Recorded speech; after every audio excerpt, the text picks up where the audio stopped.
ka-kitchen. Ayan po, nakaluto na naman pa ako ng isang recipe po. Ito po ay pork menudo. Sarap guys, oh. Yan. Ngayon po, itra-transfer na po natin sa another pot. At ilagay po natin yung pineapple or tidbites na pineapple. Yan. Transfer na po natin. Sauce pa lang. Yummy na!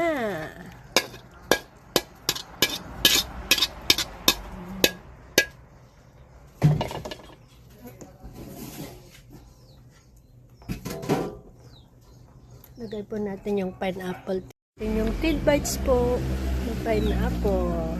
Toppings lang natin guys. Para may pineapple siya. Yan. Okay. Hope you like our recipe for today. Thank you for watching. Follow for more. Bye.